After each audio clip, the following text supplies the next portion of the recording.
Shalom semuanya, selamat malam yang di Amerika, dan selamat pagi bagi Anda yang ada di Indonesia. Dan dimanapun saudara menyaksikan program ini, saya percaya bahwa berkat Tuhan, penyertaan Tuhan, kasih setia Tuhan nyata buat setiap kita. Nah, saudara sekalian, tahun ini Tuhan memberikan buat kita tema The Year of Anointing. Tuhan memberi kemenangan, sesuatu yang sangat penting untuk kita dapatkan. Sebab Tuhan memberikan penolong buat kita, itulah roh kebenaran. Nah, subtema bulan Oktober ini adalah conviction. Bagaimana Tuhan mengajar kita untuk kita mengerti lebih dalam lagi apa yang Roh Kudus mau kerjakan. Itu sebabnya kita akan belajar satu ayat dari ayat emas kita di bulan ini dalam Yohanes pasal 16 ayat yang ke-8. Tuhan Yesus berkata, dan kalau Ia, Roh Kudus datang, Ia akan menginsyafkan dunia akan dosa, akan kebenaran, dan akan penghakiman. And when He comes, He will convict the world of its sin, and of God's righteousness, and of the coming judgment. Nah, kalian lihat dari ayat ini kita mengerti bahwa kehadiran Roh Kudus itu seperti lampu, ya, seperti lampu yang akhirnya mempertontonkan dengan jelas semua kondisi dan keadaan hidup kita. Kalau saudara misalnya pulang ke rumah, sepulang Anda kerja dan saudara sekalian, rumah itu remang-remang, maka saudara pikir bahwa rumah itu dan kamar saudara oke-oke saja. Tetapi begitu Anda nyalakan lampu yang terang, maka saudara akan mendapati bagaimana rumah Anda mungkin berantakan, mungkin ada debu yang tebal, atau juga mungkin bahkan ada kotoran binatang atau tikus dan sebagainya. Nah, jelas saudaraku, kita akhirnya sadar bahwa rumah kita sedang tidak rapi, rumah kita kotor, sehingga kita akhirnya punya sebuah komitmen untuk membersihkan rumah tersebut. Nah, ayat ini mengingatkan buat kita bahwa Roh Kudus itu ketika hadir seperti lampu yang akan mengekspos, yang akan memperlihatkan, mempertontonkan dengan jelas semua kondisi hati kita, kondisi pikiran kita, kondisi keadaan hidup kita, keluarga kita, maupun keuangan kita, dan dalam berbagai area hidup kita. Yesus berkata bahwa Roh Kudus datang untuk menginsyafkan kita dari setiap dosa dan setiap pelanggaran kita. Nah, itu sebabnya tema khotbah saya malam hari ini adalah insyaf dari dosa. Ya, insyaf dari dosa. Ayo semua ucapkan, katakan, saya mau insyaf dari dosa. 2, 3. Saya mau insyaf dari dosa. Nah, kekasih Tuhan, orang yang dipenuhi dengan urapan Roh Kudus, saya percaya bukan hanya dia berbahasa roh dengan kuat, bukan hanya dia merasakan hadirat Tuhan sampai seperti kesetrum-kesetrum, walaupun itu penting, namun saya percaya bahwa orang yang diurapi Roh Kudus, dia akan menjadi peka. Ya, ayo coba ucapkan bersama saya, menjadi peka, ya. Baik peka terhadap suara Tuhan maupun juga kepada keadaan, tetapi juga orang yang diurapi Roh Kudus akan menjadi peka terhadap setiap dosa dan setiap pelanggaran. Nah, saudara sekalian, sementara orang yang tidak dipenuhi Roh Kudus, hidupnya akan tumpul, hidupnya tidak akan peka, saudaraku. Nah, saya berdoa, saya percaya bahwa setiap saudara hari ini adalah orang-orang yang benar-benar merindukan kuasa Roh Kudus. Saya mau tanya dulu, siapa rindu pengurapan Roh Kudus? Angkat tangan saudara. Haleluya. Nah, saudara sekalian, maka ketika Roh Kudus menyatakan dirinya, saudara dan saya akan menjadi peka terhadap dosa dan terhadap pelanggaran. Nah, saudara sekalian, coba lihat. Alkitab berkata tentang dosa jelas sekali. Roma 6 ayat 26. Sebab upah dosa ialah maut, tetapi karunia Allah ialah hidup yang kekal dalam Kristus Yesus Tuhan kita. Saudara sekalian, lihat bahwa dosa itu membawa sebuah konsekuensi. Dosa itu akan membawa sebuah upah. Dan upah dosa adalah maut. Nah, saudara sekalian, tapi puji Tuhan, bahwa ternyata karunia Allah di dalam Kristus adalah saat kita datang pada Yesus, saat kita bertobat pada Yesus, kita akan diselamatkan, kita akan mendapatkan anugerah hidup yang kekal dalam Kristus Yesus Tuhan kita. Yang percaya, katakan amin. Nah, sekali lagi, Roh Kudus hadir untuk apa? Untuk menolong kita, menghibur kita, untuk juga memberikan petunjuk buat kita. Namun Yesus berkata, Roh Kudus hadir juga untuk menginsyafkan kita dari dosa. Nah, ini bicarakan lebih dulu untuk orang lain, dosa kesalahan orang lain, namun kesalahan atau dosa kita sendiri. Nah, pertanyaannya, apa sih itu dosa? Saya pun juga bertanya-tanya, dosa itu apa sih? Arti dosa itu apa? Nah, saudara sekalian, izinkan saya malam hari ini untuk memberikan sebuah pemahaman yang komplit buat saudara. Anda tahu bahwa Alkitab kita terdiri dari dua bagian besar, Perjanjian Lama yang tertulis dalam bahasa Ibrani, dan juga Perjanjian Baru yang tertulis dalam bahasa Yunani. Nah, ternyata dalam bahasa Indonesia jelas cuman dosa atau sin, tetapi ternyata dalam bahasa Ibrani dan dalam bahasa Yunani yang dipakai oleh Alkitab, kata dosa punya beberapa pengertian. Nah, kita akan lihat bersama-sama, paling tidak saya mengajak saudara untuk belajar lebih mengenal. Nah, dalam Perjanjian Lama, dalam bahasa Ibrani ada 8 kata tentang dosa, yaitu ada kata-kata, ya. Arti kata adalah tidak mengenai sasaran atau meleset. Kalau kita hidup tidak mengenai sasaran, tidak mengenai rencana Tuhan, ternyata itu termasuk dosa. Apalagi yang berikutnya adalah rah. Bahasa Ibraninya yaitu artinya menghentikan atau menghancurkan.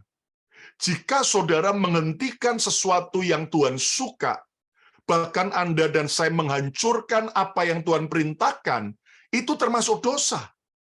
Lalu juga pasah, yaitu pemberontakan atau pelanggaran. Nah, saudara sekalian, jika kita berontak terhadap Tuhan, kita berontak melanggar terhadap otoritas yang Tuhan beri, baik itu orang tua kita maupun pemimpin kita, maka itu termasuk dosa, pasah. Lalu juga dari kata Ibrani berikutnya awon, ya, atau perbuatan salah dan rasa bersalah. Sesuatu yang kita tahu itu salah, tapi kita langgar. Nah, itu termasuk dosa. Apalagi sagap, melakukan penyimpangan, menyimpang dari apa yang Tuhan sudah tetapkan, menyimpang dari norma-norma yang Tuhan sudah tentukan. Nah, jelas itu adalah yaitu termasuk dosa. Apalagi asam, ya, kesalahan yang diperbuat di bait Allah atau tabernakel. Ini berkaitan dengan ibadah kita. Jika saudara dan saya ibadah secara asal-asalan, Anda ibadah, saudaraku tidak dengan fokus, ya kan? Itu termasuk sesuatu yang melanggar kesalahan yang diperbuat di bait Allah. Lalu juga Yang berikutnya rasa, kejahatan. Ya, kalau kita melakukan hal yang jahat, baik saudaraku di mata Tuhan maupun di mata pemerintah maupun orang lain, itu termasuk yaitu dosa. Apalagi ta'ah, melakukan pelanggaran dengan sengaja. Tahu tidak boleh tapi dilanggar. Nah, itu termasuk dosa.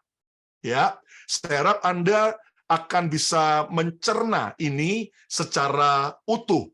Nah, sekarang dalam perjanjian baru yang tertulis dalam bahasa Yunani, kata dosa ternyata ada 12 kata. Wow, banyak banget Pastor Lukas. Ya, jadi Anda tahu ya, perjanjian lama sama perjanjian baru bicara tentang dosa lebih banyak tentang perjanjian baru. Lihat, ternyata ada kata asebes. Ya, asebes itu artinya tanpa Allah. Orang yang merasa bisa, merasa sukses, merasa tidak perlu Tuhan, itu termasuk dosa. Ya, hati-hati ya, di era post-pandemik ini, kalau sampai sudah berkata, aku bisa sendiri, aku bisa tanpa Tuhan, itu sudah termasuk sebuah kejatuhan dalam dosa.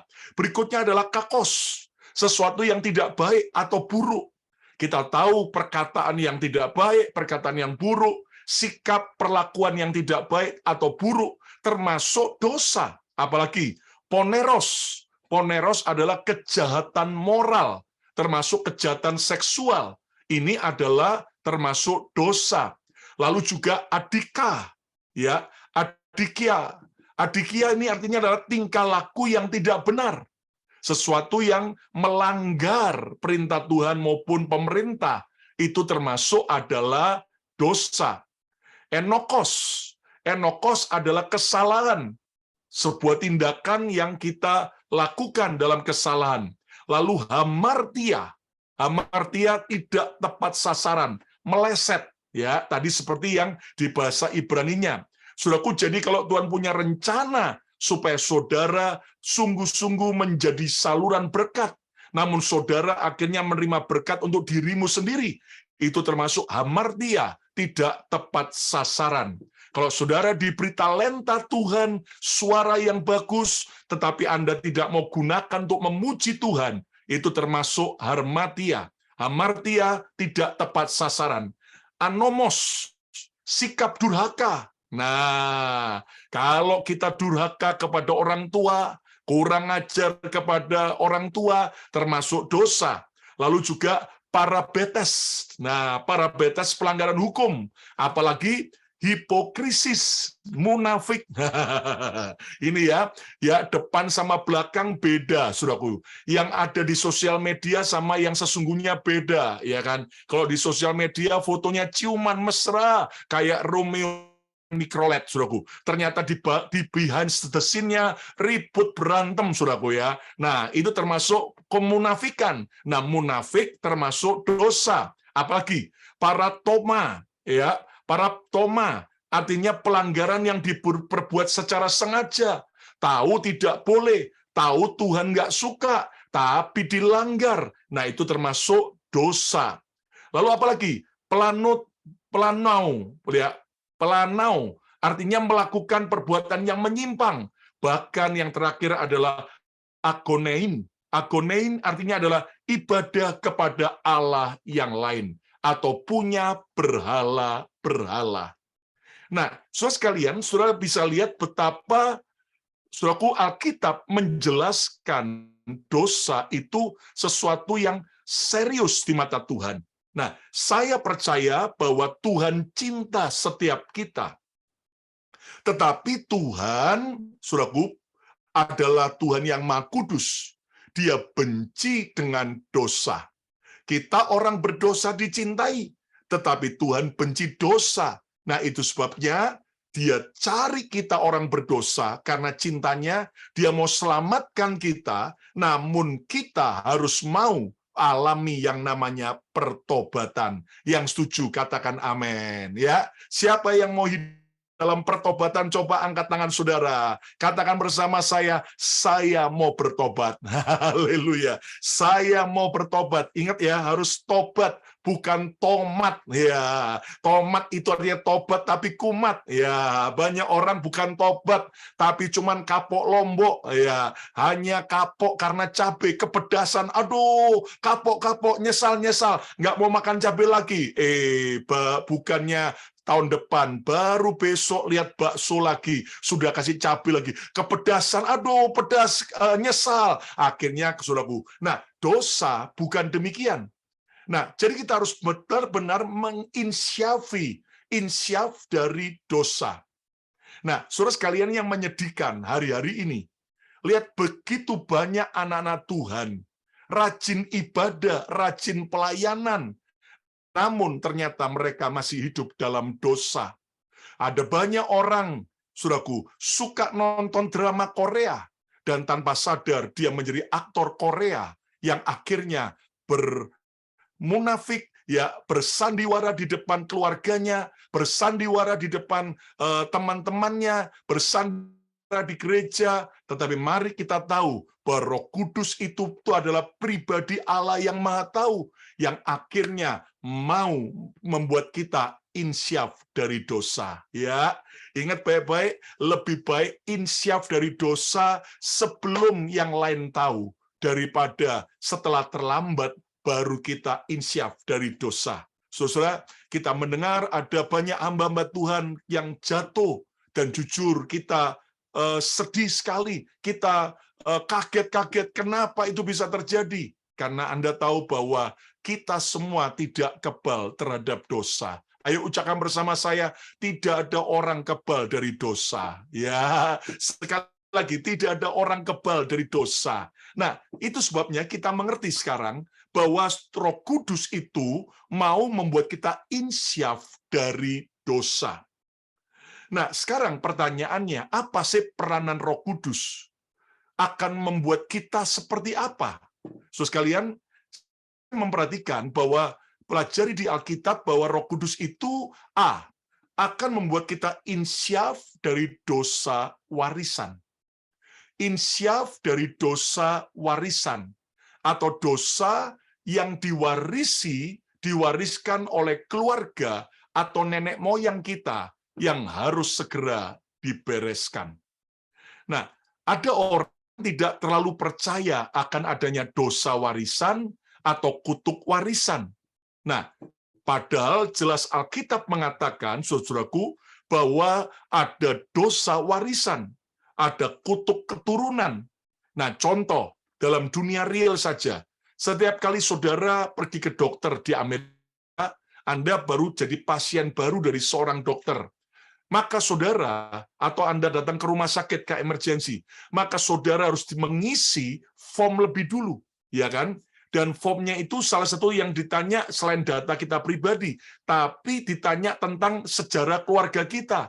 Apakah ada yang pernah kena diabetes? Apakah ada yang pernah kena kanker? Apakah ada yang pernah mengalami yang gondok dan sebagainya? Kita bisa marah, loh dok, yang sakit itu yang perlu pengobatan saya, bukan engkong saya. Engkong saya udah mati. Ngapain saya tanya-tanya tentang orang tua saya?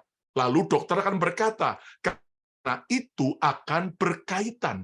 Nah, saudara, jadi kalau dalam dunia kesehatan saja, ada penyakit atau sesuatu yang diwariskan dari orang tua kita, genetika kita, maka sebenarnya kelemahan warisan, dosa warisan itu juga sama. Ayo coba Anda cek sebentar.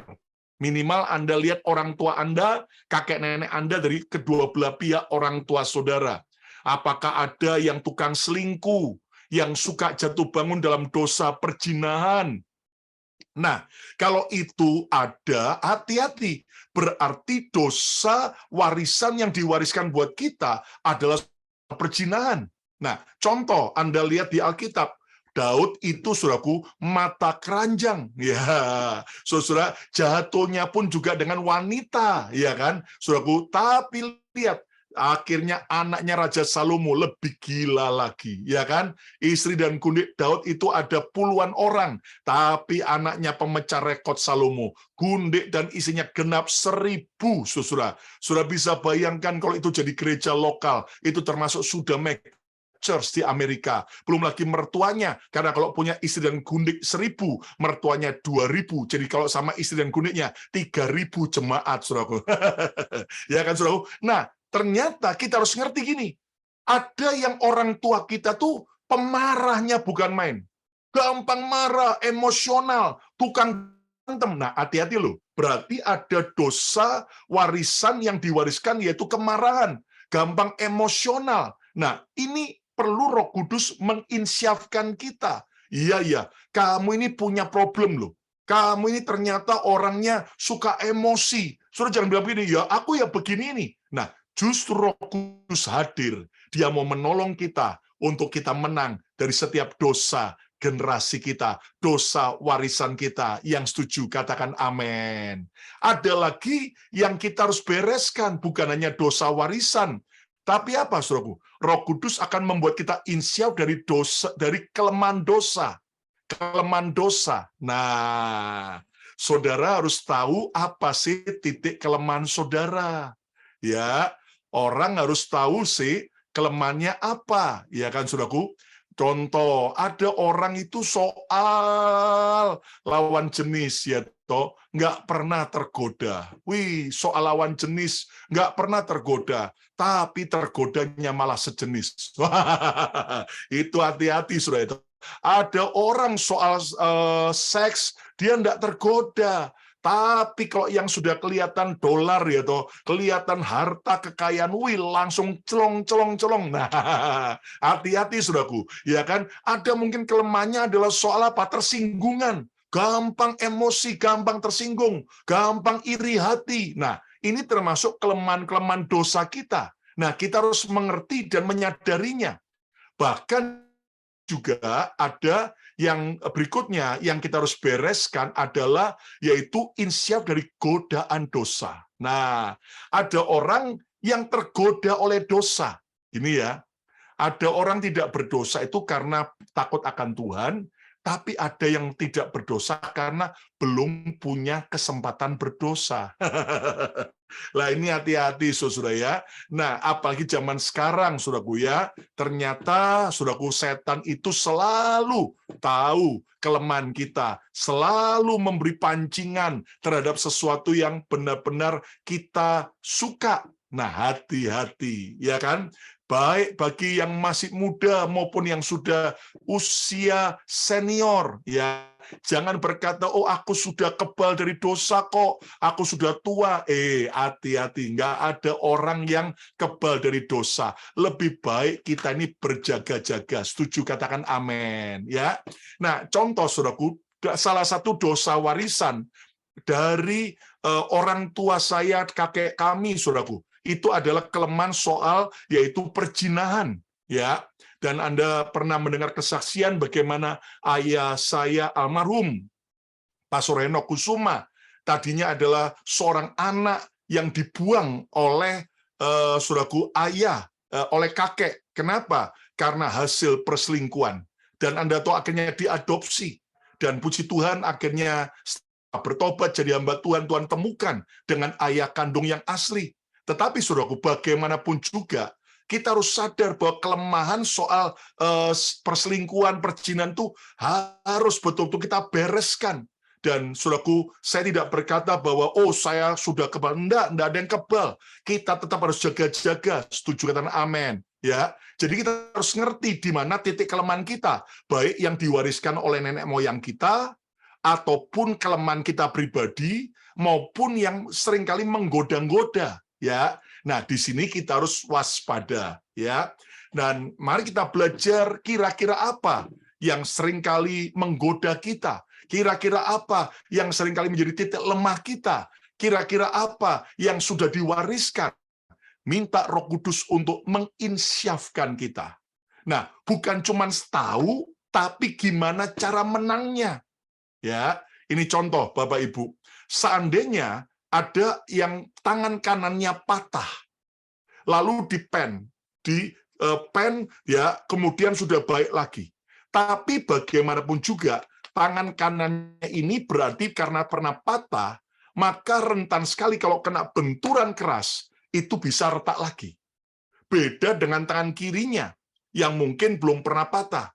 Maka, saudaraku, setelah kita di-pen, ya, tetap kita harus hati-hati. Tangan kanan kita ini pernah cacat, ya, pernah accident, jadi tidak pernah boleh kena benturan yang keras. Nah, sama Bapak Ibu. Dari masa lalu kita masing-masing, dari semua masa lalu kita, kejatuhan kita, kegagalan kita, ya, ada yang kalau kena judi, waduh, ya toh. Ada yang kelemahannya dosa drugs, ya toh. Wih, marijuana, apalagi sabu-sabu, ya kan. Sampai saudaraku yakiniku, kalbi, ya itu kan lain jurusannya, saudara. Nah, Anda tahu, saudaraku, kita harus waspada. Ya, kelemahan kita di mana? Supaya saudara benar-benar bisa menang dari dosa. Siapa mau menang dari dosa, katakan amin. Ya, oke, kita akan belajar apa yang harus kita lakukan saat Roh Kudus menginsyafkan kita, menyadarkan kita dari dosa. Ada 4 rahasia yang saya ingin bagikan buat saudara dan saya. Yang pertama adalah, lihat Ibrani 4 ayat 7. Sebab itu ia menetapkan suatu hari, yaitu hari ini. Ucapkan bersama saya hari ini, ya. Ucapkan bersama saya sekarang juga. Ketika ia telah sekian lama berfirman dengan perantaran Daud seperti dikatakan di atas, pada hari ini, sekarang ini, jika kamu mendengar suaranya, janganlah keraskan hatimu. Janganlah keraskan hatimu. So sekalian, yang pertama, jangan keraskan hati saat Roh Kudus mulai menginsyafkan kita dari dosa. Saat Roh Kudus mulai menegur kita. Mungkin kita sudah sombong, mungkin kita sudah lupa diri, dan tiba-tiba Roh Kudus ngingetin, kamu sudah sombong, awas kamu akan jatuh kalau kamu nggak bertobat, nggak rendah hati. Nah, jangan keraskan hati. Banyak orang itu, saudaraku, ternyata bahasa Ibraninya ndablek. Ya, ayo coba lihat kanan kiri, katakan jangan dablek, ya, ngomong jangan dablek, ya. Apa itu bahasanya? Ya, jangan dablek, ya. Itu bahasa Ibrani kuno. Nah, kekerasan hati merupakan penghambat pertobatan sejati. Kekerasan hati akan membuat orang merasa aman walaupun dia hidup dalam dosa. Nah, hari ini, saudaraku, mari kita belajar untuk kita tidak keras hati. Ayo coba pegang dada masing-masing, katakan, saya tidak boleh keras hati. Nah, hati ini nggak boleh keras. Hati ini harus lembut, ya kan? Lembut artinya apa? Mudah bertobat, mudah diajar Tuhan. Ditegur dikit aja sama Tuhan, langsung bertobat. Nah, ini yang Tuhan mau, ya kan? Ada orang sudah, widuh, biar sudah dengar khotbah, ditegur, sudah betul-betul ada buktinya, sudah betul-betul buruk keadaannya, masih ngotot terus. Ya, orang demikian, saudaraku, akan sungguh-sungguh mengalami keadaan yang mengerikan. Kenapa? Karena dia mengeraskan hati di hadapan Tuhan. Saudara, bedanya Saul dengan Daud saat ditegur oleh Nabi Tuhan. Lihat bagaimana Daud langsung tanpa banyak suatu pembelaan diri. Langsung dia bertobat, langsung dia hancur hati dalam pertobatan. Sementara Saul beda. Saul cari pembenaran diri. Dia nyalakan rakyat, dia nyalakan keadaan, dia nyalakan si A, si B. Nah, banyak orang tuh begitu. Ya kan, kalau sudah bukti-buktinya udah kebongkar semua, baru bertobat, baru mengaku dosa. Nah, jadi jangan keraskan hati. Alkitab berkata orang yang berjiwa penipu tidak akan bahagia hidupnya. Namun berbahagialah orang yang berhati jujur, yang tidak berjiwa penipu. Jujur, saudaraku, apakah selama ini kita sedang menipu diri kita sendiri? Apakah kita sedang menipu Tuhan? Apakah kita sedang menipu orang-orang yang mencintai kita? Saudaraku, ingat baik-baik, sebelum kita akhirnya terlambat. Ayo cepat hari ini juga. Kita tidak boleh keraskan hati. Saudara, saya sering ditegur Tuhan ketika lagi nyembah Tuhan, lagi baca firman, tiba-tiba firman hari itu yang saya baca tentang yaitu kesombongan, langsung saya sadar, Roh Kudus berkata, ini ayat bukan untuk jemaat dulu, tetapi untuk kamu. Waduh, saya langsung bertobat, ampuni saya Tuhan kalau saya sombong. Nah, saudaraku, kalau kita baca firman itu juga gitu, jangan selalu gini, wah ini firman bagus soal berkat untuk saya, wah ini tuh soal dosa, ini cocok untuk Pastor Yongki. Bukan begitu, ya kan? Setiap dengar firman kayak di depan cermin, kita segera hancur hati, kita segera merendahkan hati. Dan orang yang hancur hati, orang yang lembut hatinya, dicintai oleh Tuhan. Katakan amin. Disayang oleh Tuhan, ya. Ya, saudara mau disayang Tuhan, mulai sekarang tidak boleh punya hati yang keras. Bahasa Hokiannya tidak boleh ndablek, ya kan? Sudah ditegur Tuhan, masih terus ngeraskan hati. Wah, jangan sampai kemudian kita dihajar Tuhan lebih dalam lagi. Loh, masa Tuhan tuh menghajar sih, Pak? Kan Dia Maha Kasih. Mari kita lihat ayat berikutnya, poin yang kedua. Kita lihat, saudaraku, bagaimana apa yang kita harus lakukan setelah Roh Kudus menginsyafkan kita akan dosa kita. Wahyu 3 ayat 19. Yesus berkata, barang siapa kukasihi, ia kutegur dan kuhajar, sebab itu relakan hatimu dan bertobatlah. Barang siapa kukasihi, ia kutegur dan kuhajar. Jadi kalau saudara justru seringkali ditegur Tuhan, justru dihajar oleh Tuhan dengan berbagai pendidikan Tuhan, itu karena Tuhan cinta. Amin. Jadi saudara nggak boleh salah ngerti lagi ya, nggak boleh kemudian bilang Tuhan kejam. Salah, justru Tuhan cinta. Ayo pegang dada masing-masing, Tuhan cinta saya. Katakan Tuhan sayang saya, ya kan? Jadi makanya Tuhan itu mulai mendidik kita, menegur, menghajar kita. Nah, dari ayat ini kita belajar apa yang harus kita lakukan. Yang kedua, saat Roh Kudus menginsyafkan kita tentang dosa kita. Yang kedua adalah cepat bertobat, quick to repent, cepat bertobat. Ingat, semakin lama kita menunda waktu untuk bertobat, semakin itu murka Allah akan lama dalam hidup kita. Namun semakin cepat kita bertobat, mengaku dosa di hadapan Tuhan, jujur di hadapan Tuhan, maka semakin cepat pengampunan dan anugerah Tuhan hadir dalam hidup kita. Yang setuju, katakan amin.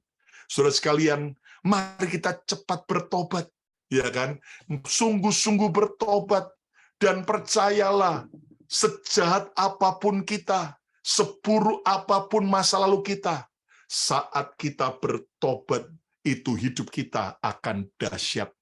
Saudara, waktu ke Inggris kemarin, ke London, saya dalam perjalanan ke sana, saya ngobrol dengan tim yang ikut, ya ada 2 orang yang bersama, kami bertiga, lalu saya cerita tentang seorang hamba Tuhan, sekitar awal tahun 1900 lebih, itu yang berasal dari hamba Tuhan ini bernama saudaraku Smith Wigglesworth. Dan Anda tahu Smith Wigglesworth ini, saudaraku, seorang yang dipakai Tuhan luar biasa. Seorang yang sungguh-sungguh, saudaraku, punya karunia baik penginjilan maupun juga kesembuhan. Bahkan dalam akan Smith Wigglesworth akhirnya bangkit kembali. Nanti Anda boleh Google Smith Wigglesworth. Dan Anda tahu, saudaraku, ternyata Smith ini adalah seorang yang, ya, kalau sekarang plumber. Nah, Anda bisa bayangin, sebagai seorang plumber yang kurang pendidikan, dia kasar, kalau ngomong itu asal-asalan. Nah, saudaraku, dan Smith ini bukan orang yang percaya Yesus. Tetapi istrinya itu seorang yang cinta Tuhan. Nah, istrinya sering mendoakan Smith supaya bertobat. Istrinya seringkali berdoa supaya Smith akhirnya boleh kenal Yesus. Tetapi Smith menolak dan mengeraskan hati, dan dia seringkali mengejek. Sampai satu kali, saudaraku, pada waktu malam Natal, istri Smith minta izin untuk pergi ke gereja. Smith diajak, dia nggak mau. Aku nggak pernah mau ke gereja. Dan akhirnya, saudaraku, istrinya berkata, boleh nggak izinkan aku ke gereja? Oh, boleh. Tapi jam 9 malam, kamu sudah sebelumnya harus sampai rumah.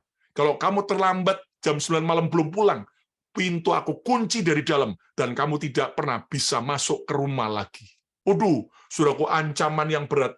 Dan akhirnya istrinya pergi. Ternyata acara Natal hari itu banyak sumbangan pujian, sumbangan drama Natal, khotbah pendeta juga panjang sekali, seperti khotbah saya yang panjang. Apa yang terjadi, saudaraku? Akhirnya tiba-tiba istrinya terlambat 15 menit. Istrinya ketok-ketok pintu, tidak dibukain. Padahal di luar salju, Smith dari dalam teriak, tidur di luar, bila perlu tidur di gereja, jangan masuk rumah. Waduh, saudaraku, istrinya, saudaraku, berkata, please, kedinginan. Sampai dibiarkan setengah jam lebih. Lama-lama Smith, kasihan sama istrinya, dibukain. Dia pasti berpikir, istriku akan masuk, pasti terjadi perang, ya, Irak-Iran, ya toh, terjadi perang Rusia dan Ukraina, ya toh. Ternyata waktu isinya dibukakan, bukannya marah, malah senyum dan berkata, terima kasih Smith, Tuhan mengasihimu. Smith-nya kaget, istrinya akhirnya malah masakkan sup dan memberi Smith dan dia makan sup karena dingin. Bahkan juga akhirnya melayani dengan baik Smith. Lalu Smith tanya, kamu ini aku sudah jahat sama kamu, aku sudah kasar sama kamu, kok kamu bisa baik kayak begini sih? Lalu istrinya berkata, Smith, kamu harus tahu, kalau aku ngikuti dagingku sendiri, kemauanku sendiri, sudah lama kamu aku tinggal, sudah lama aku akan minta cerai, tetapi karena aku mengalami kasih Yesus, maka aku mengasihimu, Smith. Aku mau jadi istri yang setia sampai akhir. Anda tahu, sekeras-kerasnya Smith malam itu, dia hancur hati. Dan singkatnya malam itu bukan di kebaktian Natal, tapi di malam Natal itu, Smith membuka hatinya terima Yesus, dituntun oleh istrinya. Dan Anda tahu, melalui pertobatan Smith Wigglesworth, akhirnya Tuhan mulai memakai dia. Mulai dia memberitakan Injil dengan bahasa sederhana karena dia tukang ledeng. Dan kemudian dia mulai mendoakan orang. Dan begitu banyak orang yang sembuh. Sekalian, sampai menjadi sebuah kebangunan rohani yang besar. Smith akhirnya diundang ke banyak negara, sampai ke Amerika, sampai ke Eropa, kota-kota yang lain. Saudaraku, sampai pergi ke Asia juga pada zamannya. Dan Anda tahu, Smith adalah seorang yang bertobat, yang akhirnya membuat hidupnya berubah. Dan saya yakin, saudaraku, sejahat apapun kita, mari hari ini, jangan keraskan hatimu, cepatlah bertobat, karena Tuhan cinta saudara dan saya. Tepuk tangan yang meriah bagi Tuhan Yesus. Haleluya. Ayo yang tidur bangun, bangun, bangun. Yang ketiga, saudaraku, apa yang kita harus lakukan pada saat Roh Kudus menginsyafkan kita di dosa? Nah, lihat sekarang di dalam Amsal pasal yang keempat. Ya, Amsal pasal yang keempat, ayat yang ke-14 sampai 15. Janganlah menempuh jalan orang fasik, dan janganlah mengikuti jalan orang jahat. Nah ini loh, jangan ikut-ikutan ya dengan jalan orang jahat. Ayat 15, jauhilah jalan itu, janganlah melaluinya, menyimpanglah daripadanya, dan jalanlah terus. Saudara sekalian, ayat ini mengingatkan kita, jauhilah jalan dosa. Walaupun banyak orang yang melakukannya, banyak orang yang banyak favorit melakukan dosa seperti itu, mari kita jauhi jalan itu. Dan dari ayat ini kita belajar yang ketiga, tinggalkan dosa. Saudara, jangan lagi dekat-dekat dengan dosa. Mari kita tegas terhadap dosa. Dosa bukan untuk dicintai, tetapi dosa harus dibenci, ditinggalkan, dan dijauhi. Saudara, disurvei, ada orang-orang yang setelah bertobat, akhirnya sekian lama orang itu jatuh kembali pada dosa yang sama. Pertanyaannya kenapa? Sebab ternyata seringkali kita kangen dengan dosa masa lalu kita. Kita kadang-kadang tidak tegas dengan diri kita. Ingat baik-baik, kalau kita tidak keras terhadap diri kita, maka hidup ini akan jadi keras terhadap kita.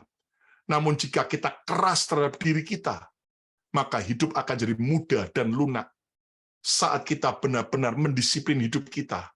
Saudaraku, tinggalkan dosa hari ini. Kalau kita tahu, mungkin gadget kita, atau mungkin tontonan kita, atau pergaulan kita, teman-teman kita, apa yang kita suka baca, tonton, ternyata seringkali menyeret kita jauh dari Tuhan, menyeret kita kemudian jatuh dalam dosa. Mari hari ini kita punya ketegasan. Ingat, bukan soal gadgetnya yang salah, tetapi bagaimana kita bijaksana menggunakan gadget itu. Bukan untuk sesuatu yang berdosa, bukan sesuatu yang akhirnya membuat kita jatuh dalam hawa nafsu dosa. Disurvei bahwa banyak orang selingkuh itu gara-gara ya kan ketemu ya di Facebook, ya Instagram. Kira-kira mantanku dulu gimana ya sekarang ya? Lalu namanya dicari, diketik, ya kan? Kalau nggak ketemu, ya tanya teman-teman yang lain, saudaraku. Itu si A, gimana kabarnya? Ya toh. Namanya sekarang di Instagram apa? Hati-hati, saudara itu. Nah, mari kita belajar lebih baik tegas terhadap dosa. Tinggalkan dosa, ya. Kenapa? Karena itu akan menguntungkan kita. Ya, kalau saudara tahu kelemahan Anda di mana, ya kelemahan saya, Pastor Lukas, gampang benci, gampang dendam sama orang, sulit ngampuni. Ya, nah sudah, berarti Anda harus tahu area-area di situ, sudah harus betul-betul tinggalkan semua kebencianmu. Engkau harus bebas dari semua kepahitan, supaya saudara benar-benar alami kemenangan dari Tuhan. Yang keempat, yang terakhir, apa yang kita harus lakukan saat kita, saudaraku, mulai diinsyafkan oleh Roh Kudus akan dosa kita. 2 Korintus 5 ayat 17. Jadi siapa yang ada di dalam Kristus, ia adalah ciptaan baru.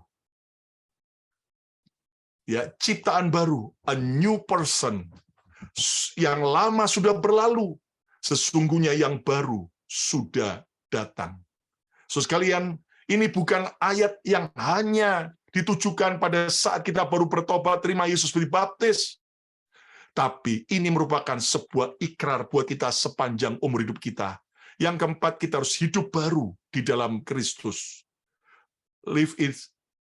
Hidup di dalam hidup yang baru dalam Kristus. Bangun gaya hidup yang baru bersama Kristus. Sesuai dengan standar firman.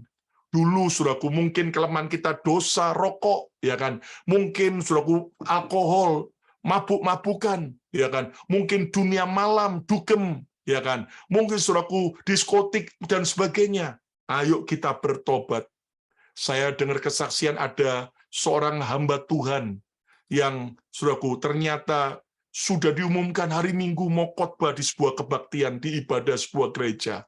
Ternyata, saudaraku, jemaatnya Sabtu malam, ya jemaat gereja itu lapor ke gembalanya, Pak Gembala, saya lihat si calon pembicara kita besok Minggu ada di net club, lagi minum alkohol.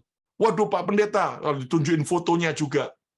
Wah gimana? Langsung gembalanya waktu dengar itu, langsung malam itu juga dia telepon pendeta itu.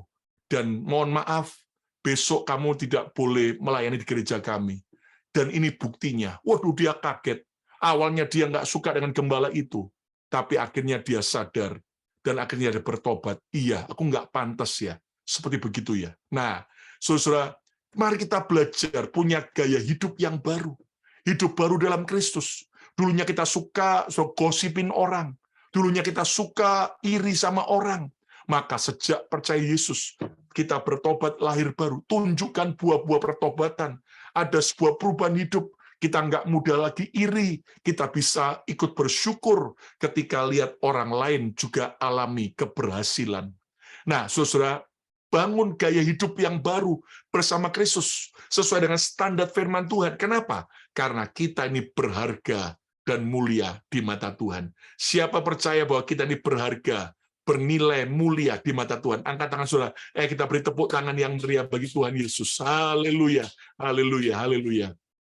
Saudara, kemarin pada waktu kami pergi pelayanan ke Belanda, sebelum ke Belanda kami ke Paris dulu, lalu kemudian ke London, lalu Belanda, dan berakhir di Copenhagen atau di Denmark, baru kemudian terbang kembali ke Amerika. Nah, saudara, salah satu pengalaman menarik saya di Paris adalah untuk pertama kalinya, ya, setelah sekian kali saya ke Paris, tapi saya berhasil masuk ke museum terkenal di dunia di Paris, yaitu Museum Louvre, ya, nggak tahu bacanya yang benar apa, Louvre, ya. Nah, di Museum Louvre ini, saudaraku, ternyata bayarnya sekitar $50 per orang, puji Tuhan, akhirnya kita, walaupun waktunya mepet, berhasil masuk, dan Anda tahu ada lukisan yang terkenal, yaitu Mona Lisa. Dan Anda tahu, saudaraku, ternyata lukisan ini, saudaraku, betul-betul begitu terkenal, ya kan? Dan untuk menuju ke sana aja, lewat banyak ratusan, bahkan ribuan lukisan-lukisan lain yang lebih besar. Tapi heran sekali, lukisan Mona Lisa ini ternyata yang paling terkenal. Pingin dilihat orang sampai antri. Dan Anda tahu, saudaraku, ternyata lukisan ini kecilnya bukan main. Anda tahu ukurannya cuma 77 cm kali 53 cm. Atau sekitar 30 inci kali 21 inci. Cuman kecil, ya kan? Nah, Anda tahu, ya, saudara, ternyata lukisan Mona Lisa ini sudah kecil, hanya 77 cm kali 53, ya kan? Hanya 30 inci kali 21, kecil. Nah, tetapi, saudaraku, kenapa lukisan ini terkenal? Nah, Anda tahu ya, lukisan ini ternyata terkenal karena 3 hal. Ya. Yang pertama adalah siapa pelukisnya? Siapa yang melukisnya? Nah, ternyata pelukisnya adalah Leonardo da Vinci. Seorang pelukis yang akhirnya dikenal dunia dengan karya-karya yang hebat. Dan Anda tahu, saudaraku, Leonardo ternyata bukan cuma seorang pelukis, tetapi dia juga pemahat patung, bahkan seorang arsitek, bahkan juga punya banyak keahlian-keahlian yang lain.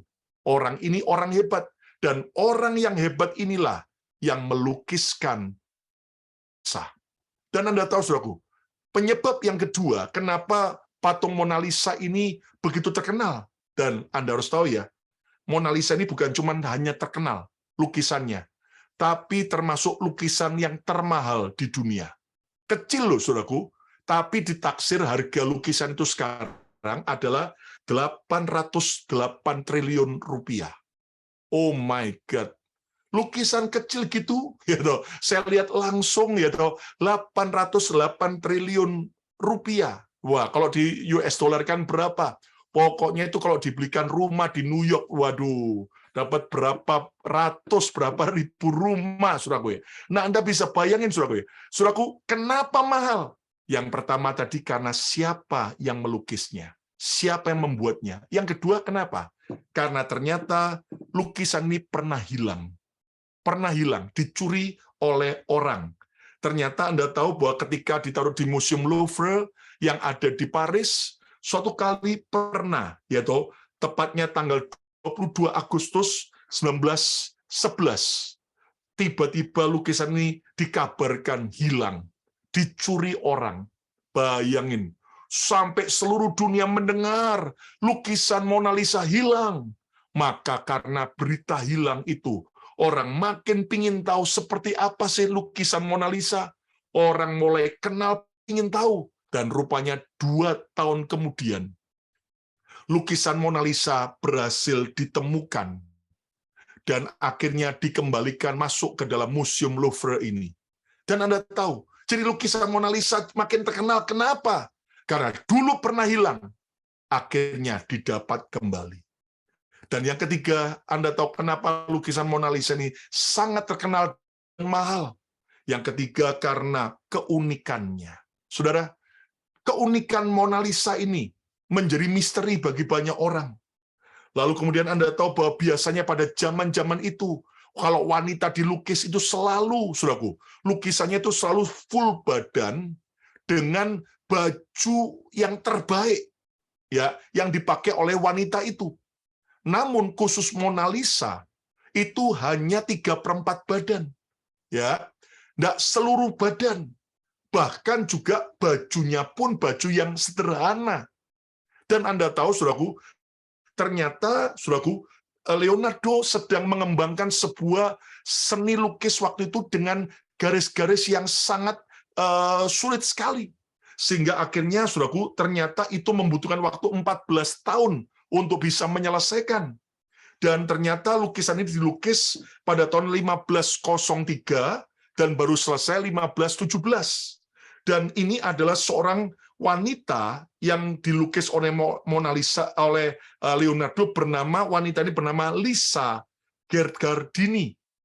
Lisa Gherardini ini adalah istri orang kaya yang bernama Francesco del Giocondo yang berasal dari Paris, Prancis. Jadi ini istri orang kaya, tapi dilukis selama 14 tahun dengan gaya model yang misterius, yang unik sekali. Makanya orang akhirnya berbondong-bondong setiap kali ke Paris mau lihat lukisan Mona Lisa. Padahal Anda tahu sudah kecil, ya kan? Tapi orang harus bayar antri lagi, dan ternyata unik kenapa 3 hal. Karena siapa yang membuatnya, yang kedua adalah pernah hilang dan pernah akhirnya didapat kembali, dan yang ketiga karena unik sekali. Ada kabar baik. Tahukah Anda, saya dan saudara jauh lebih mahal, lebih luar biasa dibanding lukisan Mona Lisa. Kenapa?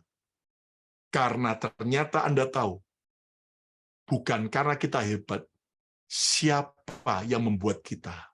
Tuhan yang Maha Kuasa. Bahkan Tuhan rela mati menebus kita. Saudara sekalian, berarti sebenarnya hidup kita adalah hidup yang mahal. Bayangin, Tuhan yang punya alam semesta, tapi Dia rela menebus kita dengan nyawanya.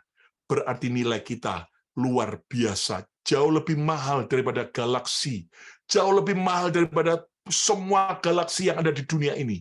Yang Anda tahu, saudaraku, bahkan kenapa kita ini berharga dan mulia, karena kita pernah hilang, namun didapatkan kembali. Kita tahu ada perumpamaan tentang anak terhilang, tetapi saat dia pulang kembali, saat dia bertobat, maka hidupnya bernilai luar biasa. Hari ini kalau ada saudara yang dalam keadaan engkau sedang jatuh dalam dosa, engkau jauh dari Tuhan, engkau sudah lama tinggalkan gereja dan tinggalkan Tuhan, engkau sudah hilang. Tapi hari ini kalau engkau mau mengalami pemulihan Tuhan, saudara harus didapatkan kembali. Ingat ada lagu yang terkenal, Amazing Grace. Aku dulu pernah hilang, namun didapatkan kembali. Aku dulu buta, namun aku sekarang melihat. Dan yang ketiga, kenapa lukisan Mona Lisa itu sangat berharga? Karena unik. Dan tahukah Anda, kita ini juga adalah orang-orang yang unik. Setiap kita punya kelebihan dan kekuatan dan kekurangan beda-beda. Itu sebabnya hari ini, bangkitlah. Kalau ternyata kita ini lebih mahal, kita ini lebih bernilai tinggi daripada lukisan Mona Lisa, maka jangan pernah sia-siakan setiap anugerah yang Tuhan sudah beri. Dan percayalah, pada waktu kita hidup di dalam Yesus, anugerahnya cukup bagi kita. Katakan amin. Dan saya mau beritahu, bicara anugerah, itu kadang-kadang tidak masuk akal. Kami mengalami banyak anugerah, favor, waktu perjalanan ke Eropa kemarin. Salah satunya kami mendarat, saudaraku, di Paris, di airport Paris. Begitu mendarat pagi jam 7, saya kaget, macet, antri panjang. Karena rupanya pagi itu bersamaan hampir waktunya bersama 5 pesawat turun semua, ya kan, di Paris. Waduh, jadi begitu keluar dari gate, saudaraku, pesawat, nggak lama itu sudah macet, antri, belum turun ke bawah. Di bawah kita lihat dari jauh, ternyata itu orang kayak lingkaran ular, antri panjang untuk imigrasinya. Saya cuma bilang, Tuhan, kalau ini antrinya panjang, sampai berapa lama kami ada di dalam airport nggak keluar. Kami cuma akhirnya berdoa, muji nyembah Tuhan.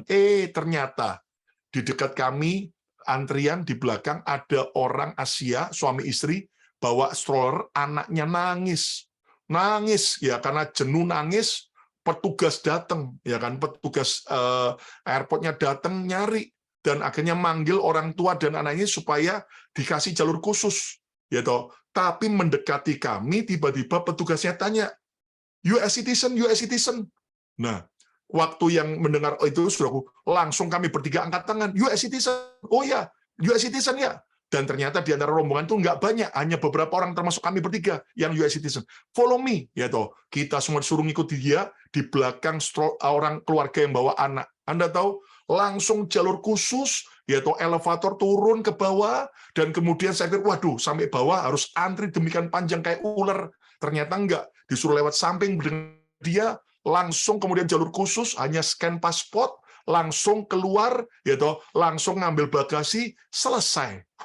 Sampai kita semua kaget, terima kasih Tuhan, kalau sampai antri itu bisa berjam-jam, kita harus nunggu, ya kan? Dan ternyata waktu di Paris kami sewa mobil, dan malamnya, malam keberapa ketika kami selesai dari pusat kota, ada teman ketemu di sana, dari Indonesia ketemu, ngajak makan, dan kemudian akhirnya waktu kita pulang, saudaraku, nggak taunya dari belakang di highway, depan itu ngerem mendadak, dan akhirnya kita rem mendadak, gitu. Dari belakang ada yang menghajar mobil kami.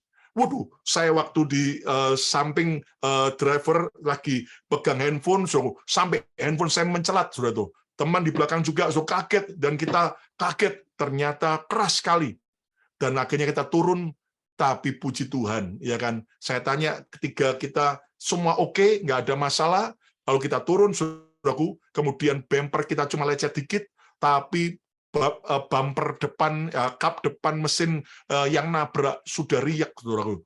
Dan ternyata yang nabrak wanita Perancis, dia minta maaf, karena memang hukumnya tetap internasional, siapa nabrak dari belakang, itu yang salah, ya kan? Karena dia berarti tidak awas untuk ngerem, dan Anda tahu, saudaraku, akhirnya kita bersyukur, ya kan? Karena selain kita beli full cover, ya, coverage-nya untuk asuransi mobil yang kita sewa, tapi juga, saudaraku, orang itu mengaku salah. Nah, akhirnya diproses, dan kita akhirnya bisa balik ke hotel, dan kita nikmati, dan saudara, ada banyak kemurahan. Tapi ingat, sadar, itu bukan karena kita hebat, namun ada Tuhan, tangan Tuhan yang bekerja dalam hidup kita. Dan kita dulu pernah terhilang, tapi didapat kembali. Dulu kita hancur-hancuran, tapi kita sekarang menjadi anak Tuhan yang luar biasa. Bahkan kita punya keunikan, karena kita adalah orang-orang yang spesial di mata Tuhan. Katakan amin. Kesimpulannya, saudaraku, izinkan Roh Kudus menginsyafkan kita dari setiap dosa dan pelanggaran yang harus kita bereskan. Segera bereskan. Kalau ada, diingatkan Tuhan tentang kesombongan kita, tentang kepahitan kita, tentang emosi kita, tentang apapun juga, segera bertobat, bereskan. Dan peranan Roh Kudus akan membuat kita insyaf dari dosa warisan. Apa yang orang tua, nenek moyang kita wariskan, mari kita segera bereskan. B, insyaf dari kelemahan dosa. Kelemahan-kelemahan apa yang membuat kita pernah jatuh? Segera kita harus bereskan di hadapan Tuhan. C, insyaf dari godaan dosa. Apa yang akhir-akhir ini sedang menggoda saudara? Ayo bereskan di hadapan Tuhan, untuk kita tidak kalah dengan dosa, tapi kita menang dari dosa bersama Tuhan. Dan apa yang kita harus lakukan saat Roh Kudus menginsyafkan dosa kita? 1, jangan keraskan hati. Punya hati yang lembut, tidak berjiwa penipu, tidak mengeraskan hati. Segera. Yang kedua, cepat bertobat. Yang ketiga, tinggalkan dosa. Dan yang keempat, hidup baru di dalam Kristus. Jangan pernah kita izinkan kita terhilang kembali. Tapi ayo dalam anugerah Tuhan, biar kita semakin setia, ikut Tuhan sampai akhir hidup kita. Hidup benar, hidup kudus di hadapan Tuhan.